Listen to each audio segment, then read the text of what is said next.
Hola a todos. Vamos a resolver el examen completo de la EBAU de la Comunidad de Madrid de junio del año 2021. Vamos a empezar por el modelo A, que la primera pregunta dice que dados los elementos con Z17, 35, 19 y 11, hay que escribir la configuración electrónica para cada uno, justificar cuáles de ellos se encuentran en el mismo periodo y por último razonar si el elemento D, el que tiene Z11, presenta mayor afinidad electrónica que el primero, que el A. Bueno, lo primero, para la configuración electrónica hay que seguir el diagrama de Müller o diagrama de lluvia de estrellas, como lo conozcáis. Entonces, para A de Z igual a 17, su configuración electrónica será 1s2, 2s2, 2p6, 3s2, 3p5. De forma que la suma de todos los exponentes da ese 17 que nos solicitaron. No hay que indicar mucho más, ni siquiera cómo lo estáis realizando, ya que dice únicamente que lo escribáis. El elemento B de Z igual a 35, bueno, pues es seguir la misma idea. 1s2, 2s2, 2p6, 3s2, 3p6, 4s2. Ahora cuidado porque tengo que pasar al 3D. 3D10, 4P5.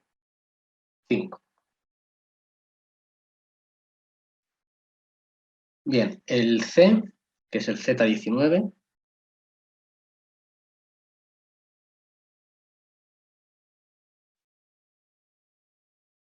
C del elemento, no del apartado, bueno, ya posterior que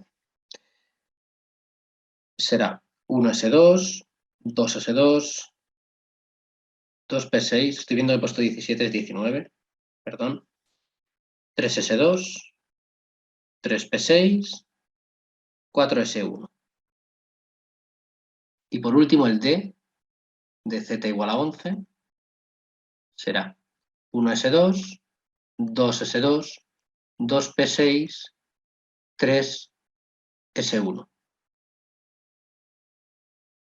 Aquí pues, es bastante normalito. Recordar que el diagrama que tenéis que utilizar, bueno, lo podéis anotar si queréis, aunque no le piden, pero quizás para ayudaros, pues os viene bien, ¿no? Anotarlo en las hojas en sucio o en alguna esquinilla, sobre todo para no liaros cuando pasáis del tercer periodo al cuarto, ¿vale? Ese saltito que ocurre ahí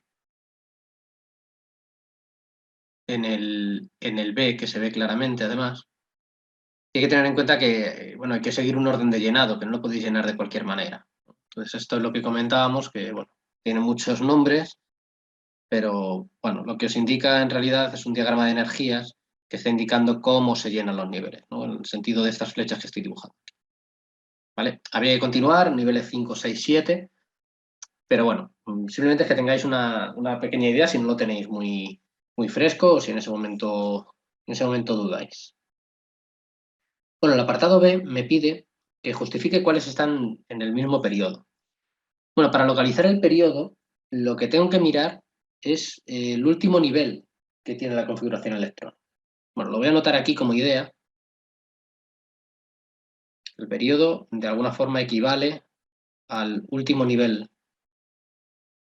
energético o de energía con electrones.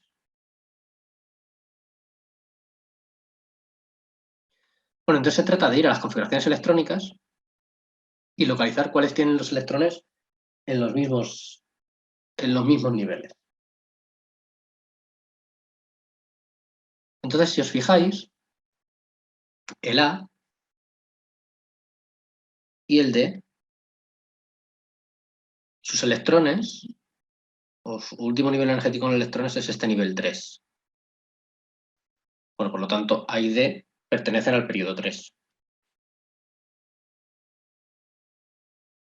O al tercer periodo, si preferís escribirlo así. Lo suyo es justificarlo, al menos una vez, sobre todo para el corrector, que no parezca que simplemente estáis poniendo números al azar, sino que, bueno, sabéis un poco de lo que estáis hablando, ¿no? Entonces habría que indicar simplemente aquí lo que hemos puesto antes, ya que su último nivel con electrones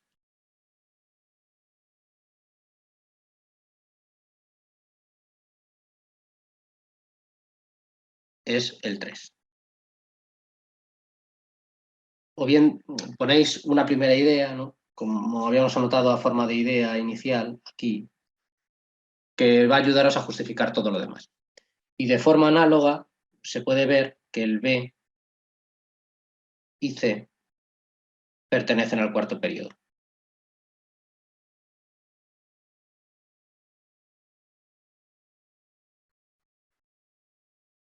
Ya que, bueno, si lo analizáis la configuración electrónica que habéis hecho, el B acaba en 4P y el C en 4S.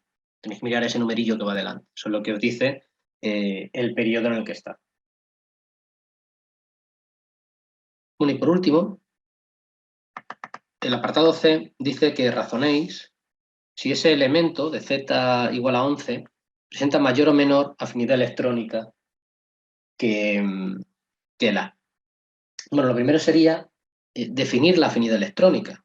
Más que nada para que, como os estaba diciendo, que no parezca simplemente una respuesta de sí y no. Entonces, la afinidad electrónica lo que nos da electrónica, vamos a escribirlo bien, afinidad electrónica es o mide la tendencia de un elemento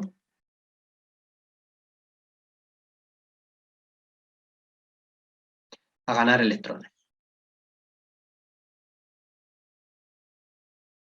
Bueno, ya sabéis que en realidad es una energía que está implicada en ese proceso de captación de electrones, ¿no? De forma que, bueno, será mayor cuanto mayor sea la energía, o en este caso, como estamos hablando de una tendencia a ganar electrones, pues cuanto mayor sea la tendencia, mayor afinidad electrónica tendrá.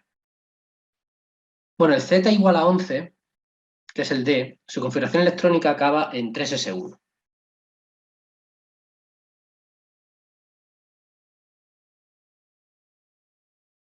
Entonces, la tendencia para conseguir configuración electrónica de gas noble, su tendencia será a perderlo,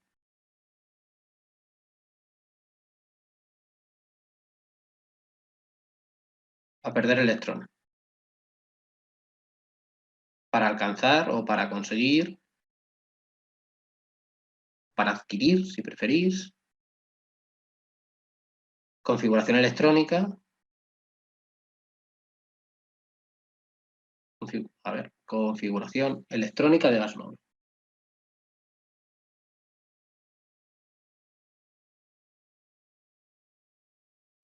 Que viene a ser cumplir la regla del octeto.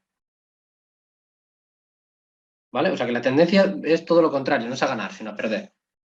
Sin embargo, A, que era el Z17, acaba en 3s2, 3p5. Entonces, para conseguir configuración de gas noble, la tendencia es a ganar.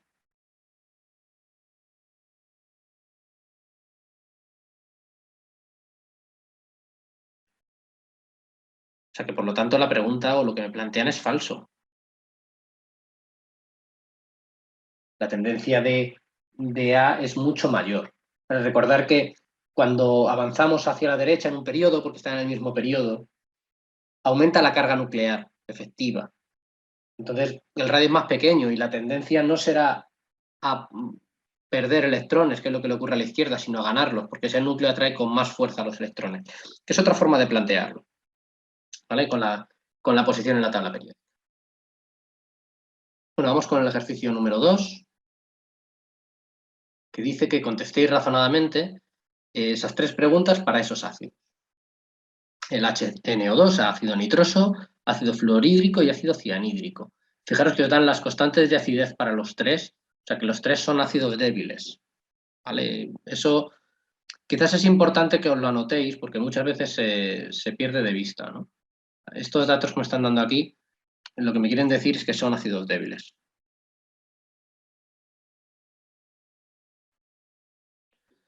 Es decir, que van a tener un equilibrio, ¿vale? Cuando hablemos de la cantidad de protones que pueden liberar, porque si es un ácido, liberan protones. Entonces dice, suponiendo disoluciones acuosas de igual concentración de cada uno de ellos, explicar cuál presenta menor pH. Bueno, el pH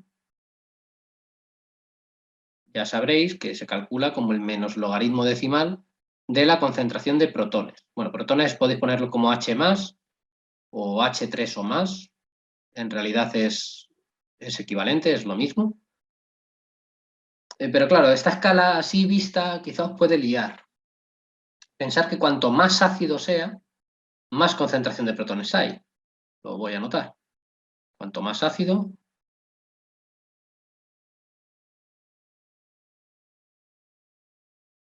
mayor concentración de protones. Y si es más ácido, el pH es menor. Es decir, estará más cerca del 0 o del 1. Más alejado de la neutralidad, que estaría el pH 7. Bueno, entonces, cuando me pregunta de cuál presenta menor pH, es otra forma de preguntarme que cuál presentaría mayor concentración de protón. Bueno, si os fijáis, todos son ácidos monopróticos, o sea, solo tienen un protón. Todos son ácidos monopróticos. Y débiles, además. Bueno, entonces lo que voy a hacer es escribir una expresión general para un ácido débil monoprótico, HA, que en disolución acuosa, con agua, se encuentra en equilibrio. Como es un ácido, pues estará en equilibrio con su base conjugada y con los protones. De forma que, bueno, como es un equilibrio, tiene una constante de equilibrio, en este caso de acidez, asociada, que se calcula aplicando la ley de acción de masas como la concentración de la base conjugada por la concentración de protones entre la concentración del ácido. Siempre en el equilibrio. Recordad que no se pone el agua porque de alguna forma ese agua ya está incluido dentro del valor de la constante de acidez que me dan. O sea, ahí ya está dentro del agua. O sea, que a su va en realidad es la constante de equilibrio en función de las concentraciones por la concentración que aporte el agua, que es prácticamente constante. Bueno, entonces, se ve de aquí que cuanto mayor sea la K sub A, cuanto mayor sea esta constante de acidez, mayor concentración de protones voy a tener. No hace falta siquiera resolver el equilibrio. Entonces presentará mayor concentración de protones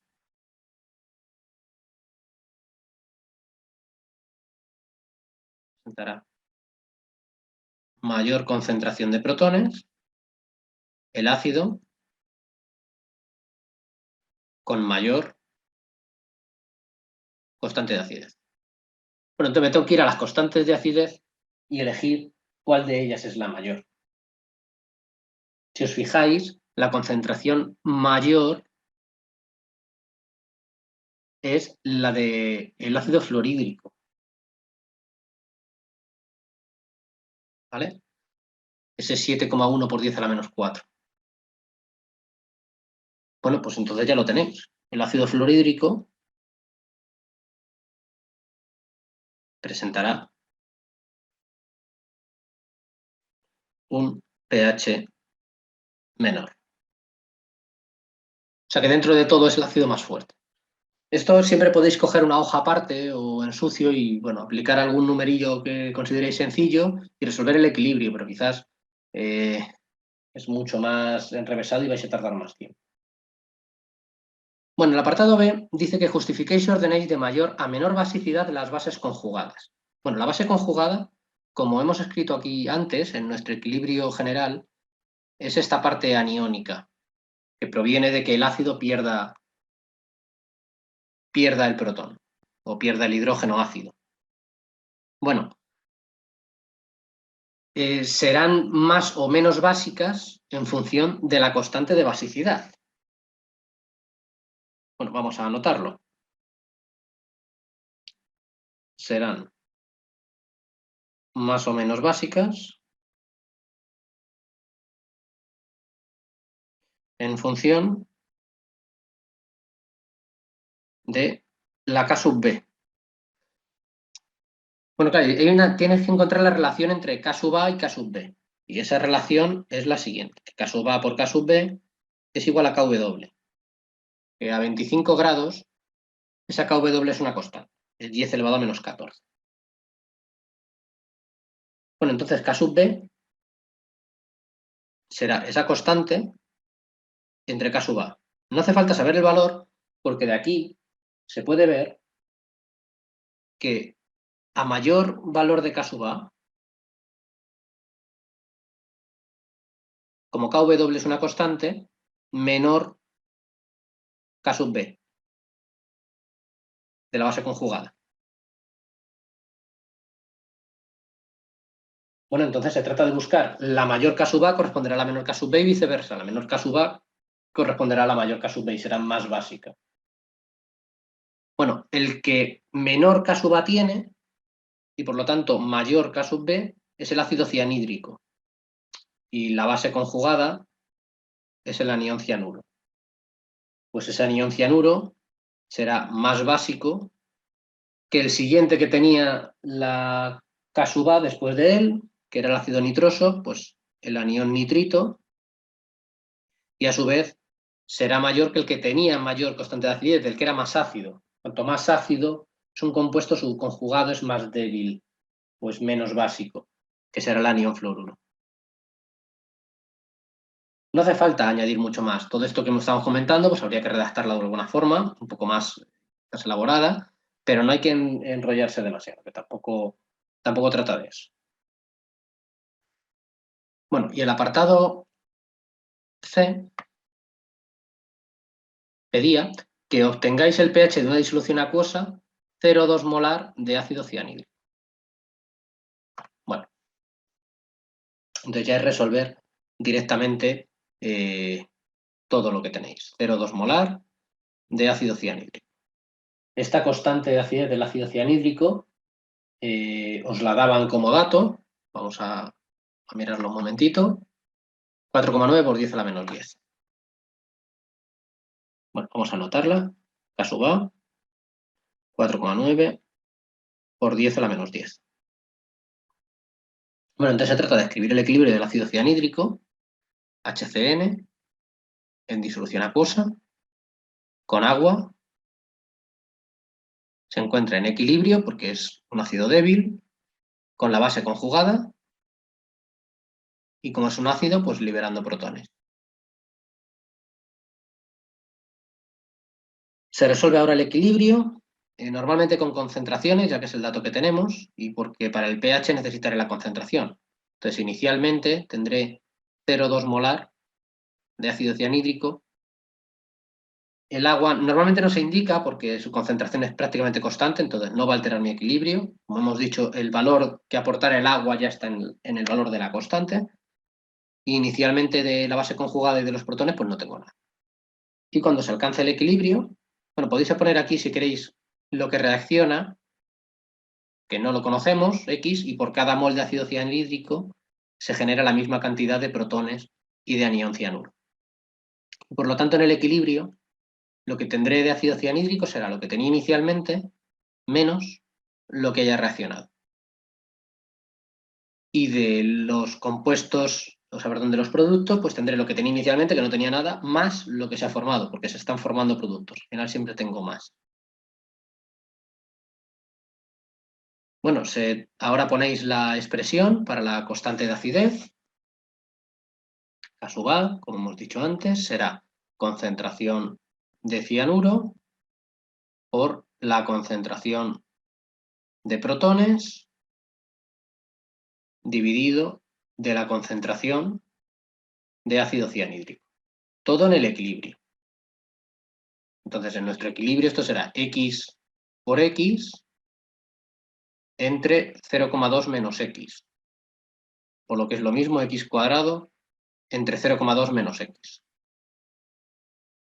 Bueno, esto genera una ecuación de segundo grado, que sería esta.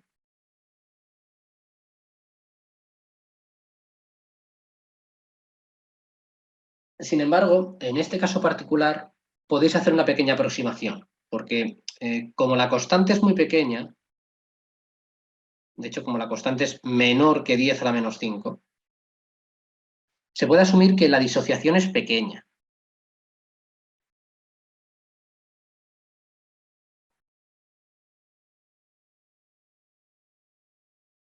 Y eso implica que 0,2 menos x lo podéis aproximar a 0,2. O sea, que la x es despreciable frente a lo que tenéis originalmente. Bueno, entonces 4,9 por 10 a la menos 10 es igual a x cuadrado entre 0,2.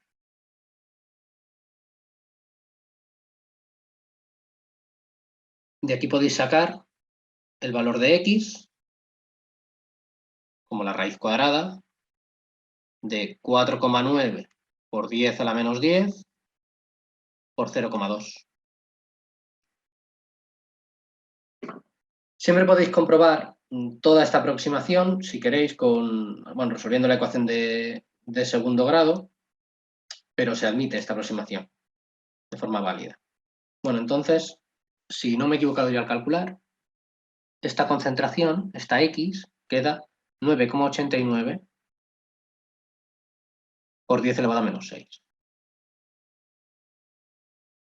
Bueno, esto es la concentración de protones, que es lo que yo estaba buscando. Es decir, que la concentración de protones que voy a tener es 9,89 por 10 elevado a menos 6 molar. Bueno, solo queda calcular el pH, que conocido la concentración de protones, pues bueno, no es muy complicado. pH es el menos logaritmo de esa concentración de protones que yo acabo de calcular, que queda aproximadamente 5. 5,00 algo. Y ese sería el resultado del apartado C. Hasta aquí es un ejercicio de equilibrio bastante genérico. Bueno, vamos a pasar al ejercicio número 3, que dice que se mezclan 0,2 litros de disolución de nitrato de bario 0,1 molar con 0,1 litros de disolución de fluoruro de potasio 0,4 molar, considerando los volúmenes aditivos. Piden el equilibrio de solubilidad que tiene lugar, detallando el estado de todas las especies, o sea, diciendo si son sólidos, líquidos, gases o cómo están. Justificar numéricamente la precipitación del fluoruro de bario, es decir, si precipita o no, pero demostrarlo con números. Y el último apartado dice explicar que si aumenta, disminuye o no varía la solubilidad cuando se le añade una disolución de ácido fluorhídrico.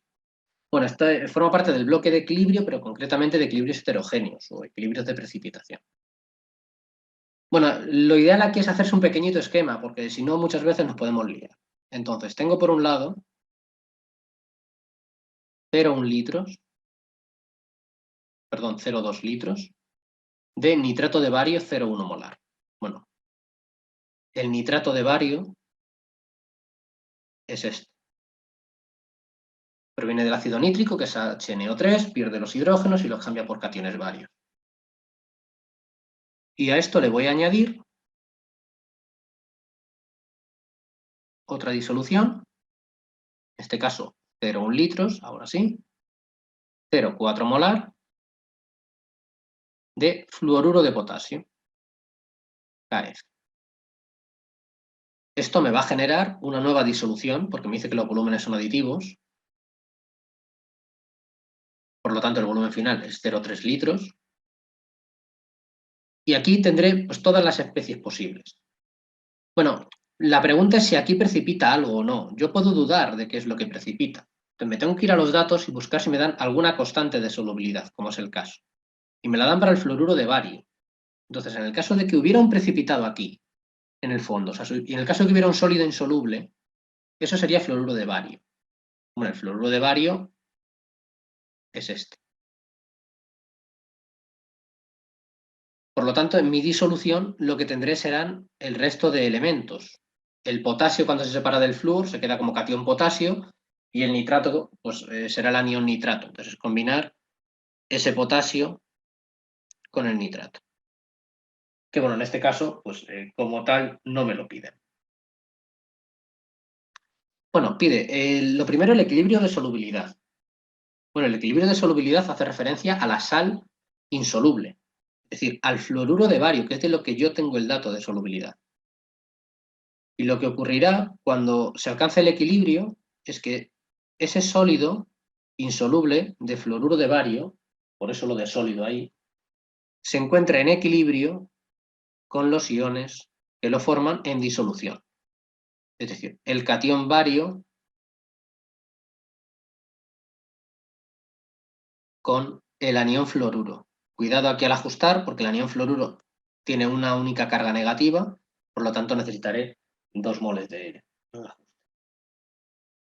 Nada más, eso es todo el apartado A. Pero claro, hay que evitar la tendencia de ir a poner todos los compuestos y reducirlos, ¿no? a la solución. Hay que buscar un poco el del que me dan el dato y a partir de ahí hacer todo lo demás. Bueno, para comprobar si precipita o no, en el apartado B, esa constante de solubilidad se puede calcular a partir del equilibrio que hemos escrito hasta ahora. O sea, constante de solubilidad será concentración de bario 2 más por concentración de fluoruro al cuadrado. Eso es cuando se alcanza el equilibrio. Bueno, voy a anotarlo aquí, en equilibrio. Pero claro, si yo no estoy exactamente en el equilibrio, porque he puesto cantidades las que he querido de cada una de las dos disoluciones anteriores, no tengo por qué estar en el equilibrio. Entonces, lo que voy a calcular en este caso es un cociente de solubilidad, que por otra parte se va a calcular igual. Se va a calcular como concentración de catión bario por concentración de anión fluoruro al cuadrado. ¿Qué es lo que ocurre? Que si la K sub S, si la Q sub S, este cociente de reacción, es mayor que la K sub S, entonces precipitará. Si es igual, se encontrará en equilibrio y si es menor, pues estará todo completamente soluble. Entonces, bueno, lo que tengo que hacer es calcular las concentraciones de bario 2 más y de anión fluoruro que yo tengo en mi disolución final, en esos 0,3 litros, y comprobar si es mayor o menor que la K sub S, que es el dato que yo conozco. Bueno, entonces vamos a ello. De la primera disolución, de ese nitrato de bario, que era 0,1 molar, esto al ser una sal, en disolución se va a disociar en sus iones. Más anión nitrato, 2 moles. Recordad que el anión nitrato aquí me da un poco igual. De forma que inicialmente yo tengo esa concentración, no tengo nada de los aniones, y claro, cuando se disocie completamente, no tendré nada del compuesto y estará todo en la forma iónica. Fijaros que por cada mol de la sal tengo el mismo número de moles del catión y el doble de moles de nitrato, que insisto, me dan igual. A mí lo que me interesa es esta concentración de bario 2 más. Porque la cantidad de bario que yo tenga al final proviene de ahí, es que lo tengo en otra disolución. Entonces, la concentración de bario 2 más, voy a poner final, ¿vale? Podéis poner cualquier cosa mientras que vosotros os aclaréis. Será la concentración de bario o el número de moles de bario que yo tenía, porque ese 0,1 molar significa que por cada litro de disolución tengo 0,1 moles. Bueno, vamos a hacerlo medio bien para no liaros entonces. Este 0,1 molar quiere decir que por cada litro, ¿no?, tengo 0,1 moles. Pero claro, yo no tengo un litro. Yo tenía 0,2. Bueno, por 0,2 litros. Esto queda 0,02 moles de bario 2 más. Y estos moles, en mi disolución final, en esta disolución final, son los mismos, porque no vienen de otro sitio, pero están más diluidos, están en volumen mayor. Entonces, la concentración de bario 2 más que yo tengo en esa disolución final serán los moles de bario, que siguen siendo los mismos, 0,02 moles, entre el volumen, 0,3 litros. Insisto, esto lo podéis hacer quizá de otra manera, agrupando varios factores de conversión, pero bueno, si lo veis así más claro, pues bueno, no es relevante tanto el método, sino que sepáis hacerlo. Si no me he equivocado yo, 0,06 periódico molar. Bueno, ahora se trata de hacer lo mismo con el anión fluoruro. Entonces, el fluoruro de potasio, como es un compuesto iónico, en disolución se disocian sus iones. Y aquí podéis ver que la cantidad de moles que yo tenga de la sal es la misma que de los iones. Es decir, que la concentración que yo voy a tener de flúor aquí, o sea, de anión fluoruro, perdón, es 0,4 molar. Eso quiere decir que por cada litro tengo 0,4 moles, pero claro, yo no tenía un litro, no tenía un litro, tenía 0,1. Es decir, que el número de moles será 0,04 de anión fluoruro. Bueno, entonces en mi disolución final, ponerle la marquita igual que el otro para diferenciarlo, será esos moles entre el volumen total en el que está disuelto, 0,3 litros.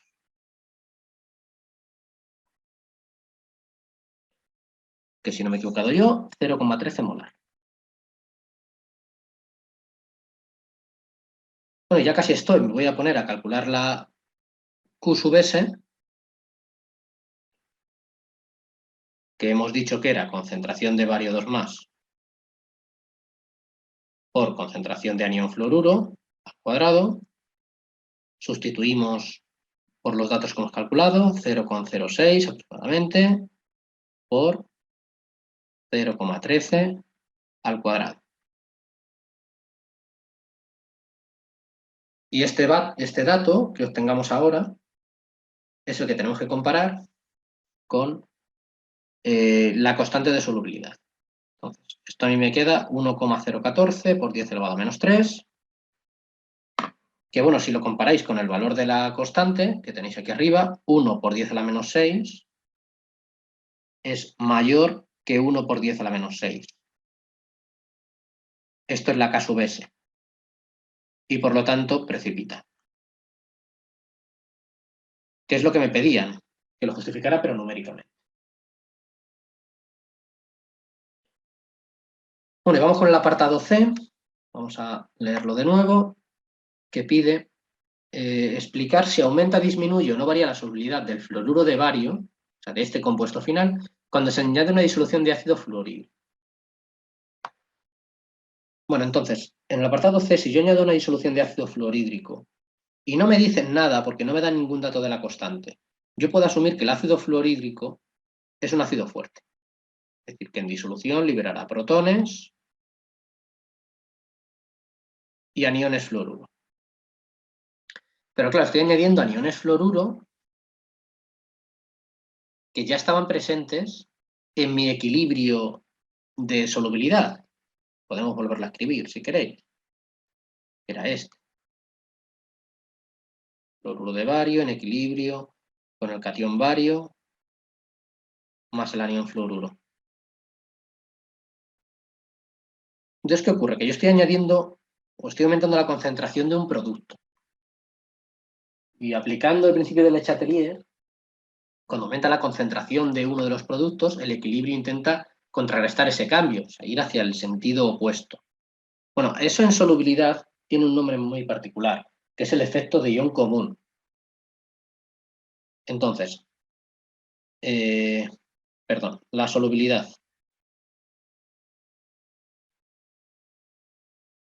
del fluoruro de bario disminuye por efecto o por el efecto de ion común.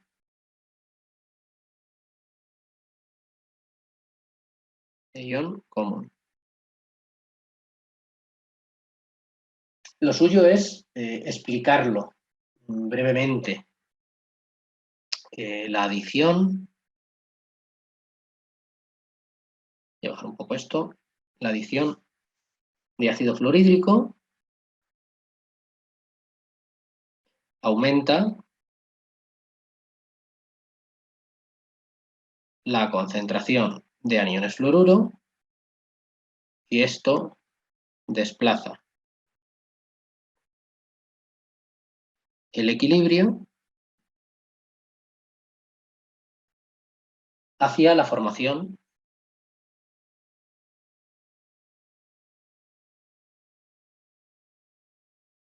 de fluoruro de bario, que era la sal insoluble. Pero la clave aquí está en poner lo de ion común. Si es cierto que se puede justificar mediante el Le Chatelier, pero bueno, al ser un caso tan específico, lo suyo es citarlo. Bueno, vamos con el ejercicio número 4, que dice que se construye una pila formada por un electrodo de zinc sumergido en una disolución 1 molar de nitrato de zinc y conectado por un puente salino con un electrodo de cobre sumergido en una disolución 1 molar de nitrato de cobre. Pide ajustar las reacciones que tienen lugar en el ánodo y en el cátodo y la reacción iónica global. Bueno, en toda pila o en todo proceso redox como este, hay un compuesto que se oxida y un compuesto que se reduce. Bueno, si os fijáis en los potenciales, ya se están dando una pequeña una pequeña pista, perdón, de lo que está ocurriendo. ¿Por qué? Porque aquel que tenga mayor tendencia a reducirse será el que se reduzca. Es decir, que tenga mayor potencial de reducción, en este caso el cobre. Entonces el cobre 2 más va a pasar a cobre. Claro, para que esta reacción esté ajustada, aquí hacen falta 2 electrones. Lo suyo, ya puestos, sería luego escribir la reacción global de la pila, que lo pide en el ejercicio, o sea, en el apartado B, perdón. Pero bueno, si no, tampoco estaría de más. Si os fijáis, aquí el cobre está pasando de +2, que es este +2, a cobre 0. Entonces lo que está haciendo es reducirse, está en la semirreacción de reducción. Y si se reduce es porque esto ocurre en el cátodo. Por lo tanto, el zinc lo que tiene que hacer es oxidarse. O sea que el zinc 0 pasará a zinc 2 más 2 electrones. Esto será, por tanto, la oxidación y se producirá en el ánodo. Y la reacción global de la pila proviene de sumar estas dos. Porque como el número de electrones que intercambian es el mismo, no hace falta ningún ajuste nuevo. Entonces será zinc más cobre 2 más. Podéis poner si queréis primero más 2 electrones para comprobarlo y luego ya simplificáis. Para dar zinc 2 más 2 electrones, más cobre. Como veis se van los electrones, que es lo que tiene que ocurrir. Y por lo tanto, la reacción que a mí me piden iónica global será que zinc más cobre 2 más formará zinc 2 más cobre. Eso sería el apartado A, que es lo que me están pidiendo.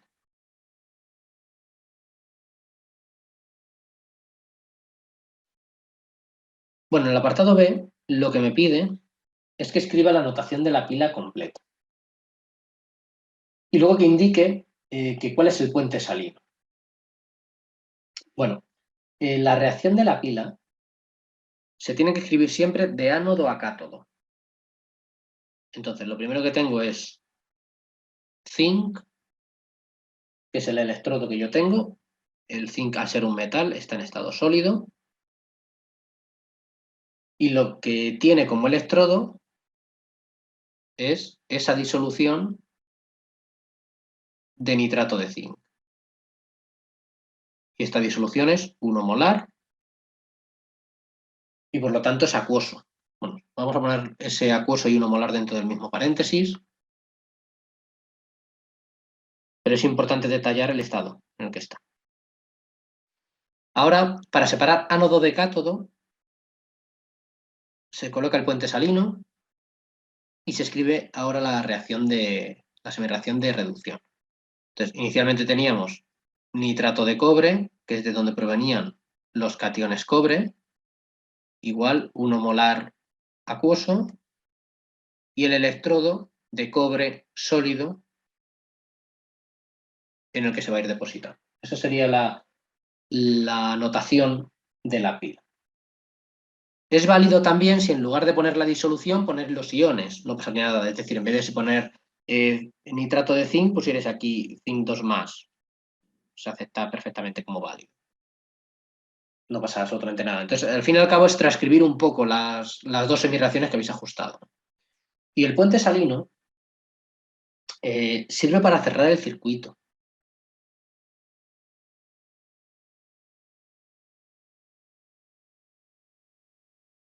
Es decir, para que los electrones puedan moverse. Porque si no se pueden mover los electrones, si no se pueden mover los iones de una celda a otra, no hay reacción como tal. Entonces, esto además permite o sirve para cerrar el circuito y unir las dos disoluciones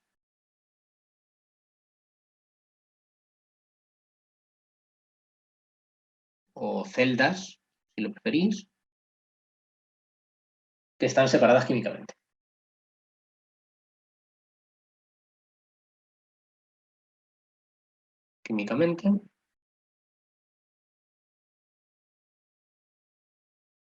Permitiendo el paso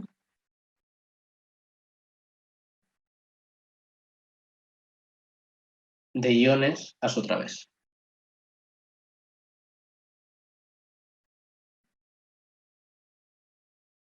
Esencialmente es para que funcione la pila, si no la pila no funcionaría jamás. Bueno, el apartado C dice que indiquéis en qué sentido circula la corriente, en el conductor eléctrico. Bueno, esto es sencillo. Los electrones viajan del ánodo al cátodo.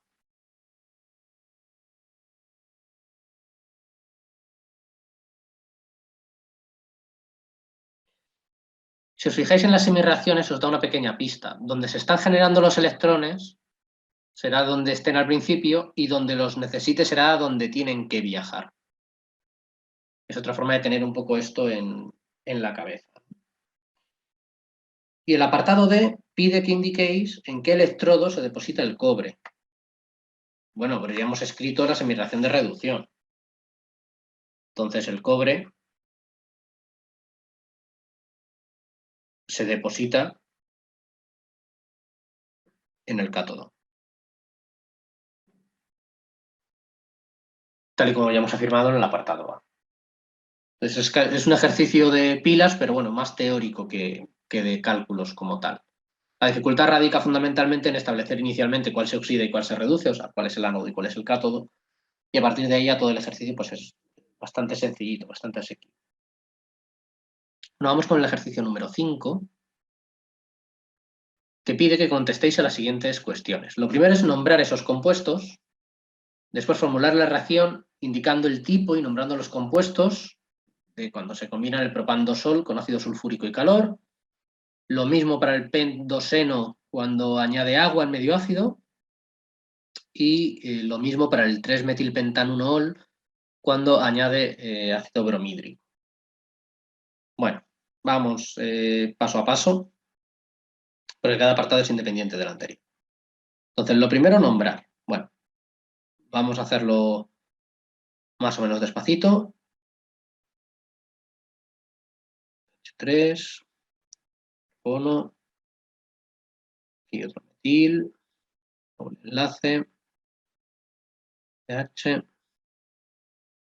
CH2, CH2, CH3.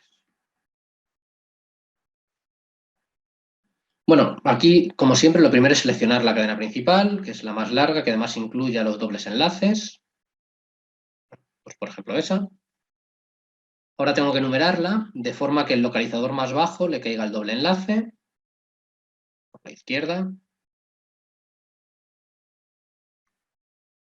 Y ahora, a la hora de nombrar, pues primero nombraríamos los sustituyentes.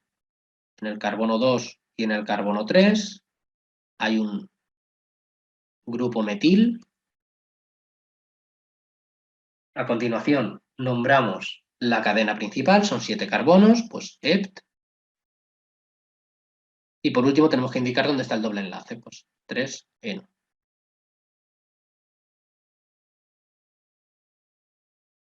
Bien, el siguiente que plantean ahí, CH3, CH, OH, CH. Ahora que pone C2H5, bueno, C2H5 es esto, CH2, CH3. Es otra forma de poner un etil ahí, CH2, OH. Bueno, en este caso la cadena principal es la más larga, pero el grupo funcional principal es el alcohol. Entonces tiene que incluir a los alcoholes. Y ahora tengo que enumerar de forma que los localizadores más bajos le caigan al grupo funcional principal, es decir, al alcohol. Por la derecha. Y ahora pues lo nombro. Primero sustituyentes, como siempre, en el 2 hay un etil. Cadena principal, son 4 carbonos. Y ahora indicamos dónde están los alcoholes. 1,3-diol. Bueno, podríais utilizar otra nomenclatura, la anterior a 1993, pero lo suyo es que ya vayáis manejando este tipo de nomenclatura. Bueno, y ahora vamos con los ejercicios de reactividad orgánica, porque hasta ahora formular, bueno, es casi esencial en nuestra asignatura. Bien, este apartado B dice que formuléis la reacción que da el propan-2-ol. Bueno, lo que vamos a hacer es escribir el compuesto. CH3, CH, OH, CH3. Este es el propan-2-ol. Cuando añade ácido sulfúrico y calor. Bueno, esta reacción lo que va a hacer es eliminar el alcohol. Va a eliminar este OH. Bueno, por lo tanto es una reacción de eliminación. Vamos a dejarlo ya anotado, que no se nos olvide luego. En realidad, como se está eliminando un alcohol y aquí al final se genera agua, también lo podéis escribir como una deshidratación.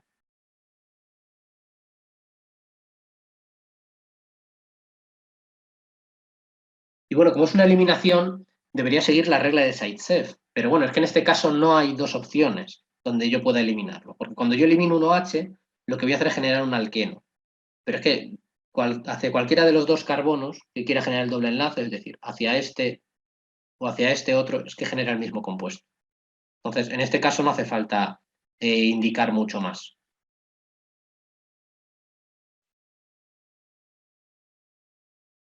Que se genera ese propeno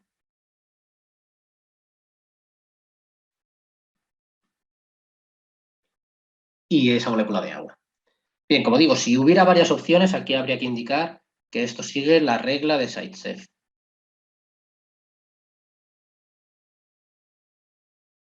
Para la eliminación. Pero bueno, en este caso es que no hay ni siquiera duda, porque solo puedo generar un compuesto. El C, bueno, pues lo mismo. Vamos a formular primero el compuesto. Me dice pent-2-eno. Pues CH, CH2, CH3. Este es el pent-2-eno, que va a añadir agua en medio ácido. O ácido diluido, que es otra opción. Bien, esta reacción es una adición.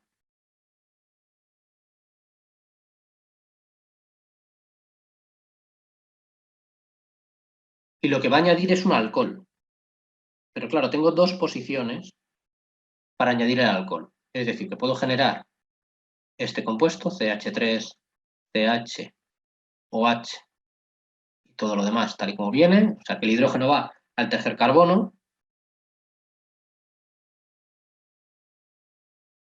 que sería el pentan 2-ol, pentan 2-ol, o bien puedo generar CH3, CH2, CHOH, CH2, CH, que sería el pentán 3-ol. Bueno, en este caso ninguno de los dos carbonos está más sustituido que el otro. Entonces, no, a priori no puedo diferenciar cuál de los dos se va a generar. Entonces, lo que obtendré es una mezcla de los dos. Voy a obtener los dos compuestos. Si pudiera elegirlo, cuidado aquí, tendría que indicar que para elegir cuál es el carbono más sustituido o cuál de los dos productos es mayoritario, se sigue la regla de Markovnikov.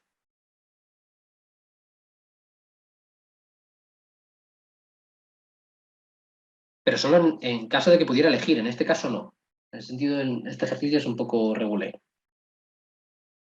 Bien, y por último, me dicen que escriba la reacción entre el 3-metilpentán 1-ol y el ácido bromídico. Bueno, el 3-metilpentán 1-ol, pues CH3, CH2, CH3, aquí está el 3-metil, CH2, CH2, y aquí va el alcohol. Y esto va a reaccionar con ácido bromídico. Bueno, esto es una reacción de sustitución.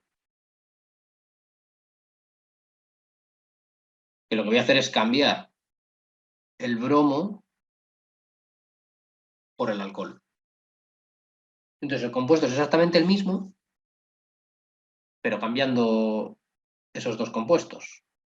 Bueno, pues entonces CH3, CH2, CH3, CH2, CH2 bromo. Entonces si nombráis esto es el 1 bromo, 3 metilpentano. Todo junto, ¿vale? El 3-metilpentano va todo junto. Sí es cierto que para que esto esté ajustado, pues falta combinar el OH con el hidrógeno, o sea que aquí al final generará agua. Bueno, pues ese es el modelo A completo. Vamos ahora con el modelo B. Que este modelo B lo primero que dice es que respondáis a esas cuestiones. Lo primero es justificar si la molécula de amoníaco es polar utilizando la teoría de hibridación y la geometría que puede tener. El B explica si los compuestos que tenéis ahí tienen enlace o puente de hidrógeno o no. Y C, justificar por qué el bromuro de sodio tiene un punto de fusión menor que el cloruro de sodio. Bueno, esto es del primer bloque, el bloque general de estructura de la materia, y es completamente teórico. Bueno, entonces lo primero es que el amoníaco,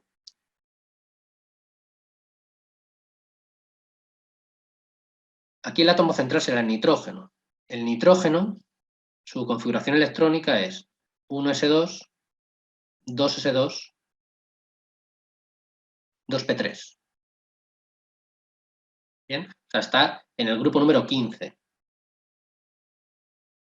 Eso quiere decir que si hacéis el diagrama de las cajas para analizar el número de electrones que tiene disponibles para hacer enlace,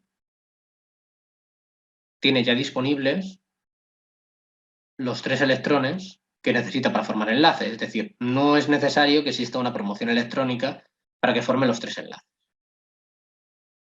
Pero la teoría de hibridación lo que habla es de combinar orbitales para hacerlos iguales en energía. Claro, yo no puedo olvidar que existe este par de electrones sin compartir. Es decir, que ese par de electrones sin compartir debo incluirlo dentro de la hibridación. Bueno, entonces, en el amoníaco se combinan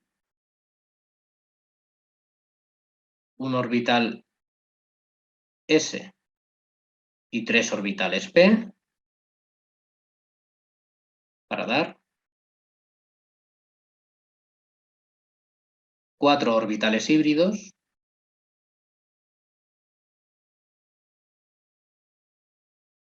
sp3 iguales en energía.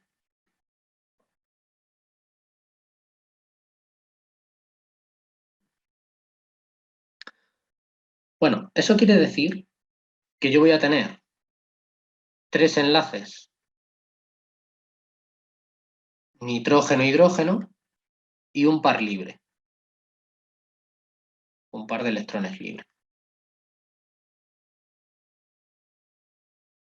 Bien, el enlace nitrógeno-hidrógeno es polar. O sea que estos enlaces son polares. Y claro, cuando yo tengo hibridación sp3, como es este caso, la geometría es una pirámide trigonal.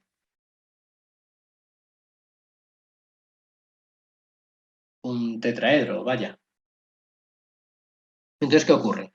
Que los momentos dipolares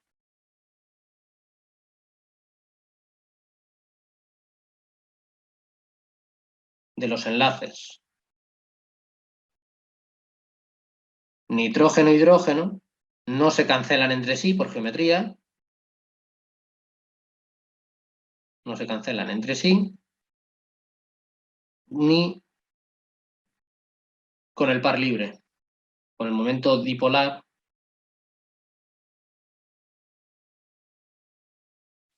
del par libre. Eso implica que esta molécula es polar.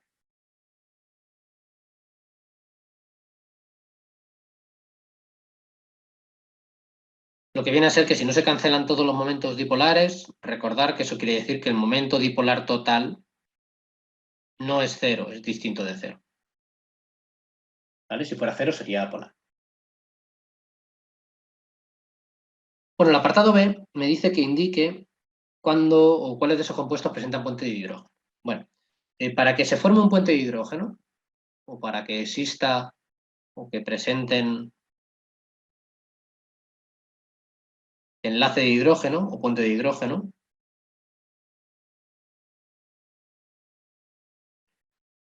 el hidrógeno ha de estar unido a un átomo pequeño y electronegativo.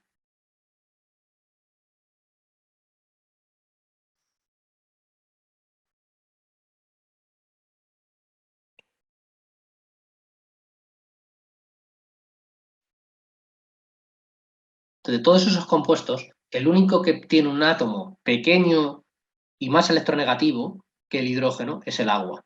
Entonces, el único compuesto que presenta enlace de hidrógeno en este caso es el agua. Y el apartado C, que dice que justifiquéis por qué el bromuro de sodio tiene un punto de fusión menor que el cloruro de sodio. Bueno, vamos a ver.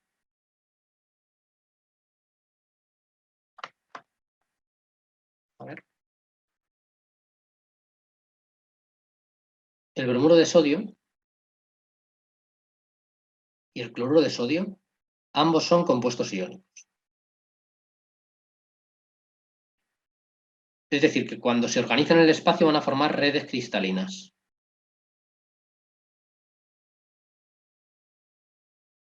¿Qué es lo que ocurre? Que la estabilidad de esa red o la energía que yo tengo que aportar para romper esa red depende de los iones. Y no solo de la carga, que en este caso es la misma, sino también del tamaño. Bueno, esa energía que hay que vencer se denomina energía reticular. Entonces, la energía reticular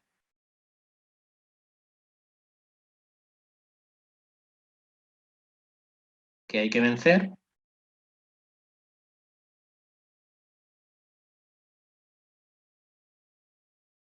y hay que vencerla para poderla fundir. Para fundir el compuesto, para que se rompa esa estructura cristalina,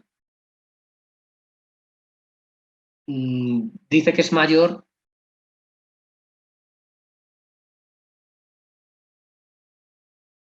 en el NaCl.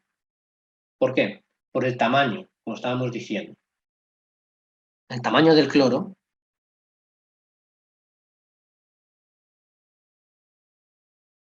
es menor que el bromo.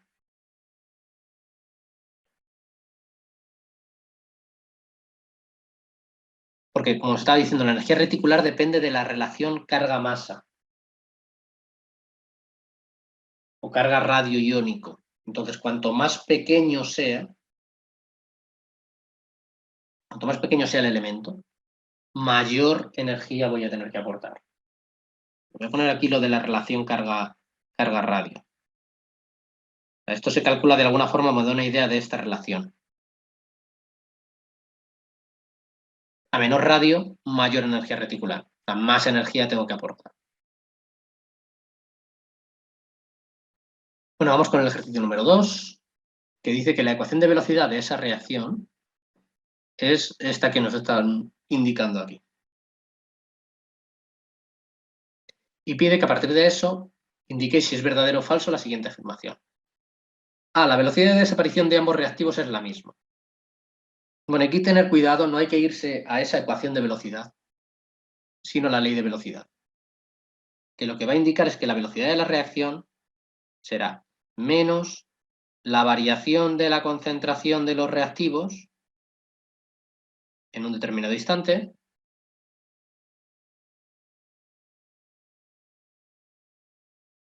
y aunque no haga falta en este caso, esto será igual a la variación de la concentración de los reactivos. No estoy colocando nada más porque en realidad los coeficientes estequiométricos, en caso de haberlos, estarían en forma de fracción en el denominador, delante de cada una de estas variaciones. Entonces, bueno, si analizo esta ley de velocidad, yo lo que veo es que la velocidad o el factor que está modificando cada una de estas variaciones es la misma para los dos. Entonces, si es la misma, la primera pregunta es verdadera, la primera cuestión es verdadera. Porque por cada mol que desaparece de uno, también desaparece del otro, ¿vale? Esa reacción mol a mol. El apartado B me pide o me dice que las unidades de la constante de velocidad son mol por litro por segundo a la menos 1. Bueno, vamos a deducir la ecuación o las unidades de la constante de velocidad a partir de la ecuación de velocidad y vamos a ver si eso es verdadero o falso. Bueno, la velocidad se expresa en mol litro a la menos 1, segundo a la menos 1. Variación de la concentración en molaridad entre el tiempo. Y esto es igual a la constante de velocidad por, unidades de concentración al cuadrado. Bueno, las unidades de la concentración son mol litro a la menos 1 y esto estará al cuadrado. De forma que las unidades de la constante de velocidad serán mol litro menos 1, segundo menos 1, entre mol al cuadrado, litro a la menos 2. Bueno, si operáis aquí, mol entre mol al cuadrado, sería restar los exponentes, pues quedaría mol a la menos 1. En cuanto a los litros, sería litro a la menos 1 entre litro a la menos 2, pues sería menos 1 menos 2, o sea, sería litro a la 1, y segundo a la menos 1. Así que esto es falso. El C indica que la velocidad de la reacción aumenta al duplicar la concentración inicial de monóxido de carbono. Entonces, aquí hay que volver a mirar la ecuación de la velocidad, y en la ecuación de la velocidad no aparece el monóxido de carbono. Bueno, entonces es falso. En la ecuación de velocidad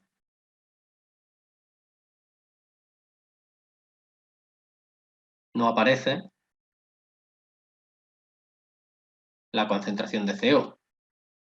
O lo que es lo mismo, la velocidad no es función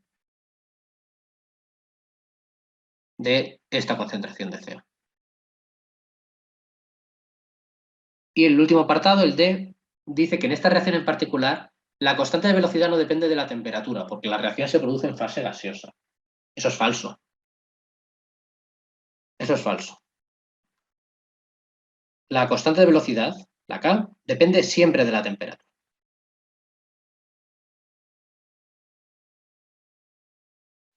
Y depende siempre de la temperatura porque la forma de calcularla es mediante la llamada ecuación de Arrhenius, que es que esa constante de velocidad es un factor preexponencial por E elevado a menos la energía de activación entre la constante de los gases por la temperatura. Entonces, la temperatura siempre va a aparecer. Bueno, pues este es el número 2, vamos al ejercicio número 3. que dice que se puede obtener cloro gaseoso en la oxidación de ácido clorhídrico con ácido nítrico, produciéndose también dióxido de nitrógeno y agua. Y pide que indiquéis cuál es la especie oxidante, cuál es la reductora, ajustando la reacción, tanto la iónica como la molecular, por el método de ion-electrón. Y el apartado B, que sabiendo que el rendimiento de la reacción es del 82%, que calculéis el volumen de cloro que se obtiene a 25 grados en atmósfera cuando reaccionan 600 mililitros de una disolución 2 molar de ácido clorhídrico con ácido nítrico en exceso. Bueno, lo primero es escribir la reacción. Me dice que se obtiene cloro gaseoso, entonces el cloro estará al final. Dice que se produce cuando se oxida o en la oxidación de ácido clorhídrico con ácido nítrico. Bueno, esto normalmente está en disolución acuosa y me indica que esto va a generar cloro. Recordad que el cloro es diatómico y que además se produce dióxido de nitrógeno y agua. Bueno, aquí ahora mismo los estados de reacción no son especialmente relevantes, sobre todo el del cloro, que es un gas, y el de la disolución sí, pero por el apartado B, más que para ahora, para el ajuste. Entonces, bueno, lo primero es establecer los números de oxidación. El hidrógeno más 1, cloro menos 1, porque cuando está a la derecha utiliza, entre comillas, la valencia negativa. Aquí más 1, oxígeno menos 2, y podéis obtener el número de oxidación del átomo central, en este caso más 5. El cloro, cuando está en su estado fundamental, es 0. Aquí el nitrógeno, para compensar las cargas que aporta el oxígeno, que serían 4 negativas en total, tiene que tener una carga positiva de más 4. Y aquí más 1 menos 2, como siempre. Bueno, entonces si os fijáis, el cloro pasa de menos 1 a 0. Entonces está ganando número de oxidación, es decir, que se oxida.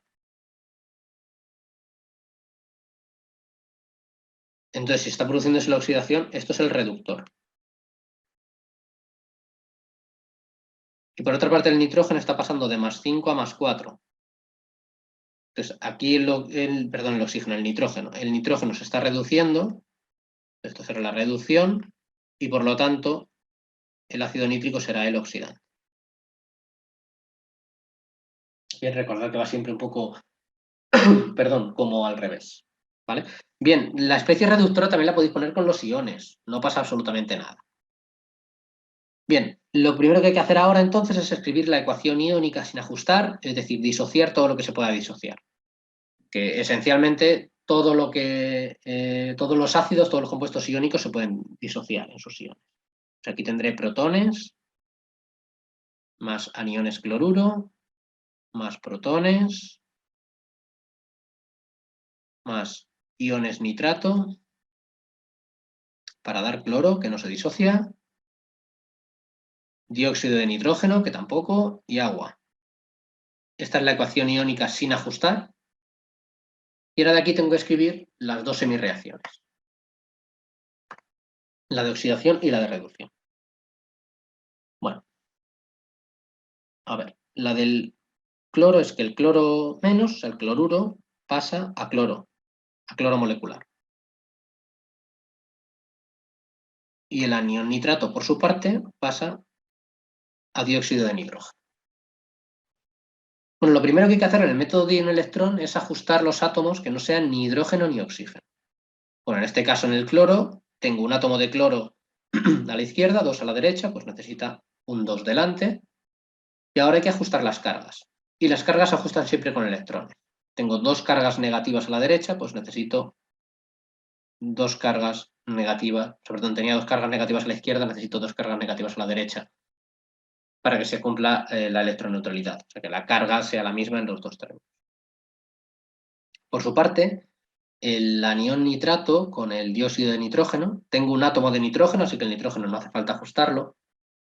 Y ahora en medio ácido, y sé que el medio es ácido porque hay protones, aparte de que me digan que reaccionan ácidos y demás, pues es que hay protones en la disolución. Como el medio es ácido, este NO2, como tengo 2 oxígenos a la derecha y 3 a la izquierda, necesito un oxígeno más a la derecha. En medio ácido eso se ajusta con aguas Y ahora los protones, que tengo 2 hidrógenos a la derecha, perdón, los hidrógenos se ajustan con protones, tengo 2 hidrógenos a la derecha, pues necesito 2 hidrógenos a la izquierda, en forma de protón. Y por último, las cargas. Ahora mismo tengo 2 cargas positivas de los protones y una negativa del anión nitrato. Tengo una carga positiva en total, pues para que sea igual que la parte de la derecha que no tiene carga, necesito un electrón. Y ahora, antes de poder sumar las dos semireacciones, tengo que multiplicarlas, si fuera necesario, para que al sumarlo el número de electrones intercambiados sea el mismo. Bueno, eso quiere decir que la reacción que he escrito abajo hay que multiplicarla por 2 para que el número de electrones, como estaba diciendo, sea el mismo. De forma que 2 aniones cloruro más 2 electrones más 2 aniones nitrato más 4 protones van a dar cloro más 2 electrones más 2 de NO2 más 2 de agua. Entonces los electrones se van, que es lo que tiene que ocurrir, porque si no sabéis que habéis hecho algo bastante mal. Y esa reacción que tenéis sin los electrones es la reacción iónica ajustada.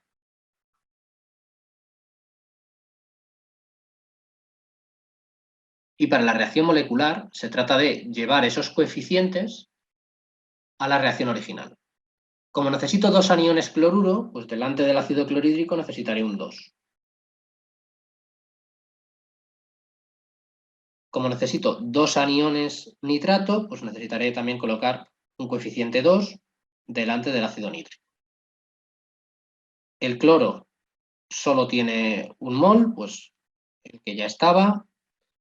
El dióxido de nitrógeno necesito 2, pues un coeficiente 2 delante. Y el agua necesito 2 moles de agua, según la ecuación iónica justa. Bueno, vamos a poner los estados de agregación, ya que los habíamos puesto antes, aunque no es necesario. Y eso sería la reacción molecular global. De hecho, si lo queréis comprobar, podéis disociar de nuevo esta reacción molecular para llegar a la iónica y comprobar que llegáis pues, a la que habéis calculado antes sumando, ¿no? De la amarilla tenéis que poder llegar al azul.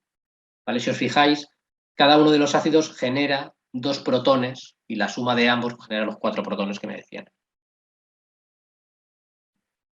Bueno, y vamos ahora con el apartado B. Voy a anotarme los datos, porque dice que sabiendo que el rendimiento de la reacción es del 82%, bueno, entonces,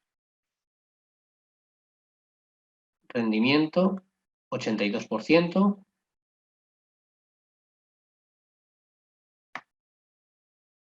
calcular el volumen de cloro que se obtiene en condiciones estándar, o sea, 25 grados, preguntan el volumen de cloro que se obtiene a 25 grados, una atmósfera,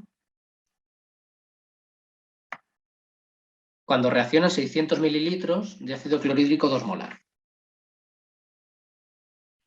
600 mililitros, 2 molar de ácido clorhídrico. Y me dicen que el otro está en exceso. Y como dato adicional, me dan la constante de los gases, R 0,082 atmósfera por litro entre mol Kelvin. Bueno, eso es un poco para indicarme las unidades de las cosas que tenga que manipular. Bueno, hay que tener en cuenta que tengo que utilizar la ecuación que yo ajusté antes, si no, de poco me sirve. Y fijaros que el que me diga que el ácido nítrico está en exceso implica que el ácido clorhídrico será el reactivo limitante. Es decir, que todos los cálculos los voy a hacer con los datos del ácido clorhídrico. Tampoco tenía más opciones, pero bueno, en el caso de que lo tuviera, pues que lo tengáis presente. Bueno, fijaros que según la estequiometría de la reacción, por cada 2 moles de ácido clorhídrico yo genero un mol de cloro. Entonces, de alguna forma tengo que ser capaz de calcular los moles que tenía originalmente. Bueno, los moles iniciales de ácido clorhídrico se calculan a partir de su concentración, porque dice que es 2 molar, o sea, tengo 2 moles por cada litro y tengo 600 mililitros, es decir, 0,6 litros. Bueno, si hacéis ese cálculo, 2 por 0,6 queda 1,2 moles. Esto es lo que yo tenía originalmente para reaccionar.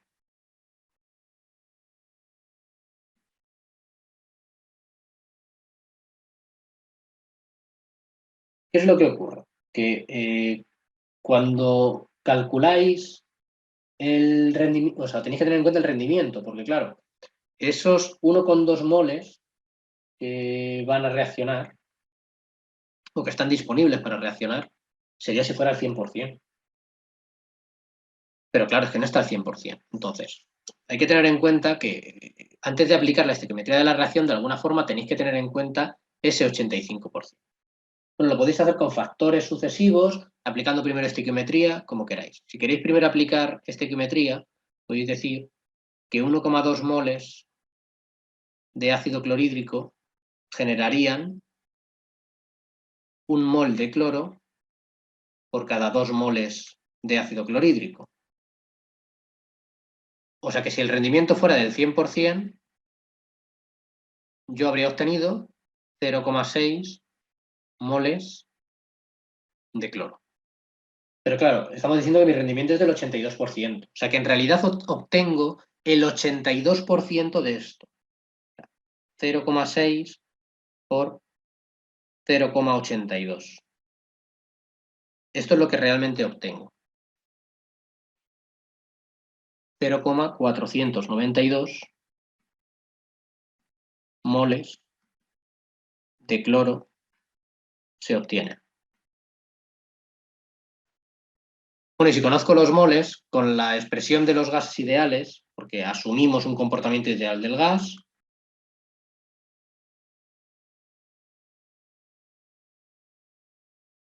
la ecuación de los gases ideales, P por V es igual a N por R y por T, y despejáis el volumen. Número de moles por constante de los gases por la temperatura entre la presión. Entonces, bueno, si sustituís por los datos, 0,492 moles por la constante de los gases, 0,082, atmósfera litro entre mol Kelvin. Cuidado con la temperatura porque la tengo que poner en Kelvin, 298, o sea, 25 más 273, y entre la presión que era una atmósfera. El poner las unidades sirve para evitar posibles errores aquí, con el tema de las unidades. Y si no me he equivocado yo al calcular, queda un volumen aproximado de 12,02 litros de cloro que voy a obtener.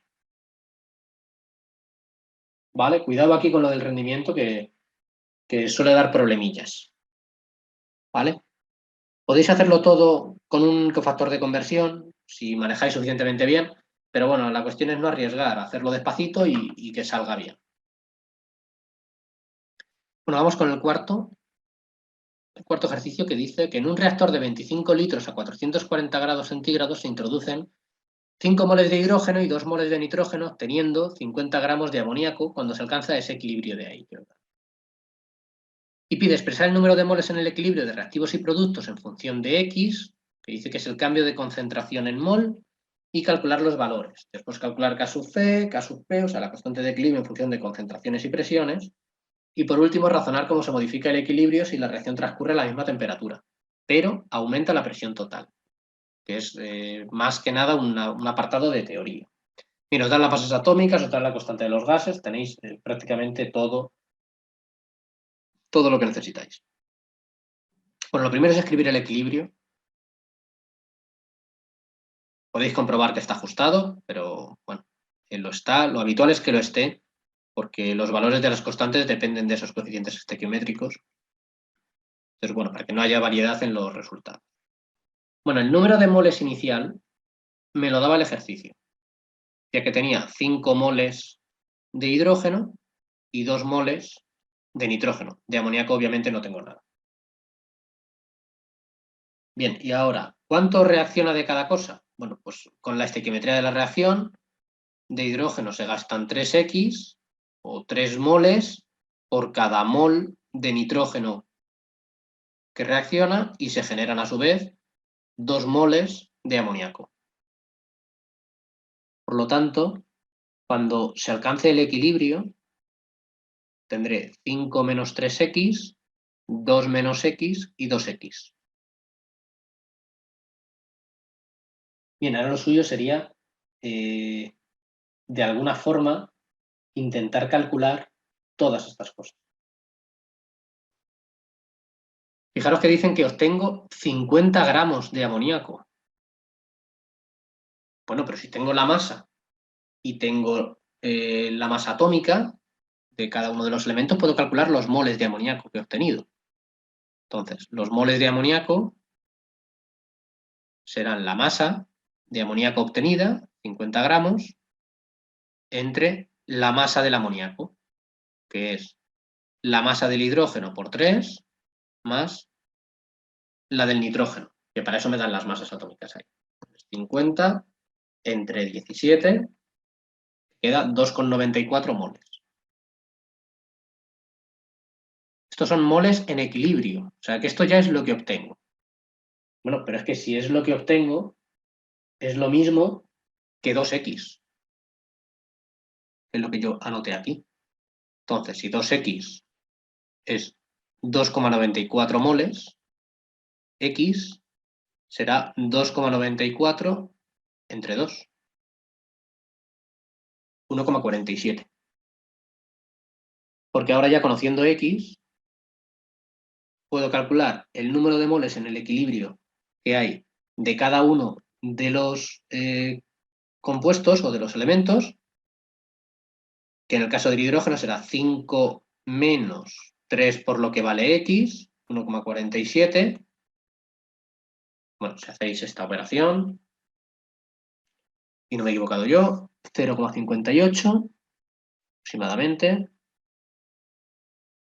Para el nitrógeno, 2 menos 1,47, 0,53, ya lo pongo directamente. Y para el amoníaco, pues lo mismo que habíamos calculado antes, no hay que volver a calcularlo. 2,94. Pues esos son todos los moles de cada uno de los compuestos, que es lo que me pedía el apartado A. Bien, o sea que esa última línea es lo que me piden. Podéis escribirlo de forma un poco más redactada, diciendo los moles son tal, tal, tal, pero bueno, yo entiendo que de esta manera también está perfectamente bien, ¿no? Es perfectamente válido. Bueno, vamos ahora con las expresiones de K sub C y K sub P. Bueno, K sub C es la constante de equilibrio en función de las concentraciones. Entonces, aplicando la ley de acción de masas,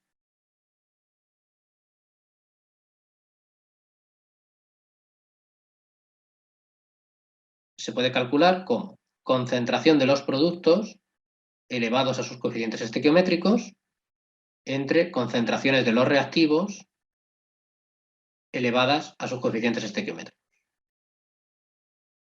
Bueno, en realidad son todo datos, porque conozco los moles y conozco el volumen, porque me decía que eran 25 litros, esos 25 litros que daban ahí al principio. Entonces, coger los moles de cada una de las sustancias, que para eso los he calculado antes, 2,94 para el amoníaco entre 25, este resultado al cuadrado. Para el hidrógeno, los moles de hidrógeno, 0,58 entre 25 y elevarlo al cubo. Y para el nitrógeno, pues los moles de nitrógeno, 0,53 entre 25 litros al cuadrado, para que todo tenga concentración, perdón, al cuadrado no, sin exponente, perdón. Digo que esto es para que todo tenga unidades de concentración, o sea, unidades de molaridad, que es lo que a mí, al fin y al cabo, me pide. Entonces, hacéis este número, queda aproximadamente 5 por 10 elevado a 4. No hace falta ponerle unidades, fundamentalmente porque, bueno, no es relevante para este tipo de constante. Bien, ahora, para calcular K sub P, la forma más sencilla es recordar que K sub P es K sub C por constante de los gases por temperatura absoluta por la variación del número de moles de gas. Bueno, esa variación del número de moles de gas serán los moles que yo tenga en productos, según la estequiometría, 2, menos los moles de gas que yo tengo en reactivos. Son 4, 3 del hidrógeno y 1 del nitrógeno. Entonces la variación del número de moles en este caso es negativa, de menos 2. Bueno, no pasa nada que salga negativa. Y lo único que hay que tener cuidado es con la temperatura, que tiene que estar en Kelvin. Entonces, en este caso, K sub P será K sub C, que lo hemos calculado antes, 5 por 10 elevado a 4, por la constante de los gases, que me la daban, por la temperatura, pero en Kelvin, o sea, sumando 273, 713, elevado a menos 2. que es la variación del número de moles gaseosos. Y esto queda aproximadamente 15. Y igual que antes, si a la K sub C no le puse unidades, pues a la K sub P tampoco. ¿Vale? No hace falta, porque a diferencia de las ecuaciones de velocidad, donde según el orden de la reacción tiene un único valor para la constante, en estos casos no hay una única forma de obtener las unidades, entonces es prácticamente irrelevante. Por último, el apartado C dice razonar cómo se modifica el equilibrio si la reacción transcurre a la misma temperatura. Bueno, si transcurre a la misma temperatura, lo que ocurre es que la constante no cambia, pero aumenta la presión total. Bueno, vamos a apuntarlo todo. Si no cambia la temperatura,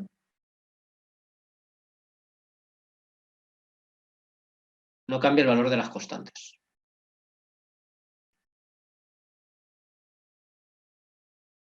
De las constantes de equilibrio.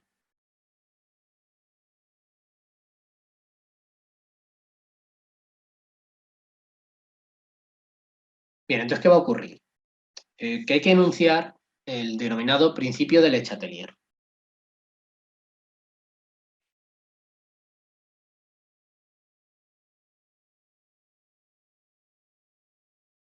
Este principio de Le Chatelier lo que nos indica es que cuando se altera,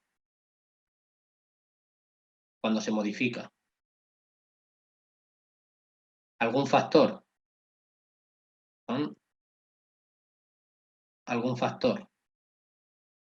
que afecte al equilibrio,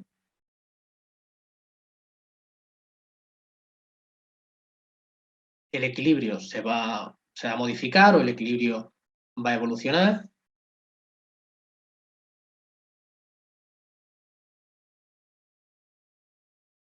El equilibrio evoluciona oponiéndose a dicho cambio.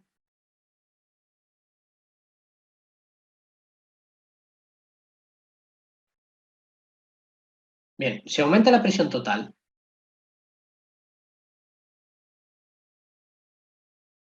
lo que está ocurriendo es que el número de choques aumenta.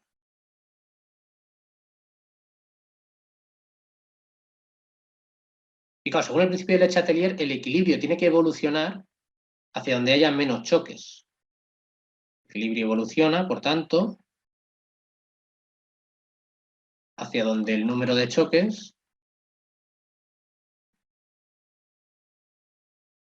sea menor.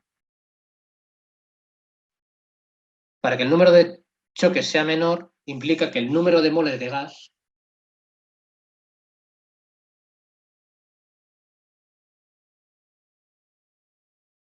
es menor, porque a menor número de moles de gas, menos choques.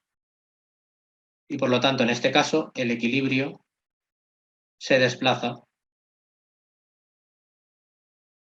hacia la formación de NH3. O sea, hacia la derecha. ¿Vale? Hacia los productos, vaya, hacia la formación de los productos. Bien, y vamos con el quinto y último del modelo B.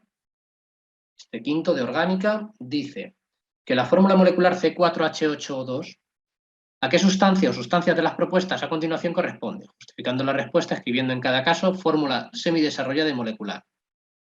Bueno, esto es de formulación, sin más. El ácido butanoico es un ácido carboxílico de 4 átomos de carbono. CH3, CH2, CH2, COOH. Ahora vamos a contar átomos. De carbono tengo 4 átomos. De hidrógeno tengo 3 y 2, 5 y 2, 7 y 1, 8. Y de oxígeno 2. Entonces, en este caso, sí corresponde.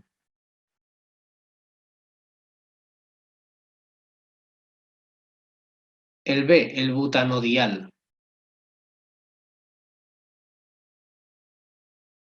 Bueno, el butanodial es un aldehído o dos aldehídos en una cadena de 4 átomos de carbono. Y lo mismo vamos a contar ahora entonces átomos. De carbono vuelvo a tener 4, o sea que el carbono aquí no es un problema. De hidrógeno tengo 1, 2, 3, 4, 5 y 6, y es donde está el fallo. Y de oxígeno sí que tenía 2. Bueno, entonces en este caso simplemente es que no corresponde.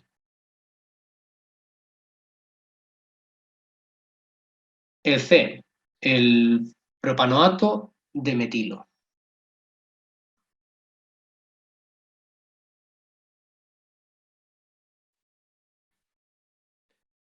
Bueno, esto es un éster. Concretamente, a la izquierda, o unido al carbono, tiene que haber 3 átomos de carbono en total, con sus correspondientes hidrógenos, para que cada carbono tenga 4 enlaces, y unido al oxígeno, un metil. Si hacéis la fórmula, pues queda 4 átomos de carbono, de hidrógeno tengo 3, y 2, 5, y 3, 8,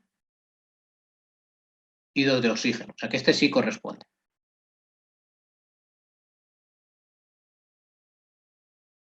Y por último, el ácido metilpropanoico,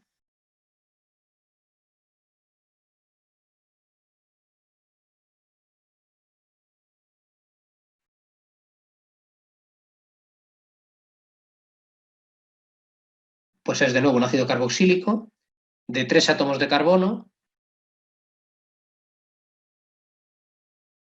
y con un grupo metil. Claro, solo hay una posición, por eso no me dicen dónde, que tiene que estar aquí. No puede ir en un extremo porque entonces volvería al apartado A, volvería al ácido butanoico. Pero claro, es que esencialmente es el apartado A. Entonces la fórmula volverá a ser C4H8O2 y sí corresponde. Si quisieran enrevesar un poco más este ejercicio, podrían preguntaros acerca de la isomería de los mismos, cuáles son isómeros entre sí, pero bueno, la idea al final es más o menos la misma, que la fórmula molecular sea la misma, pero la distribución de los átomos sea diferente, o bueno, en el caso de la A y el D serían isómeros de cadena, porque lo que está cambiando es la cadena de carbonos como tal, y sin embargo ambos con el C son isómeros de función, porque está cambiando la función principal de ácidos carboxílicos a este. Y bueno, espero que os sirva. Cualquier cosilla o duda, pues me decís. Hasta luego.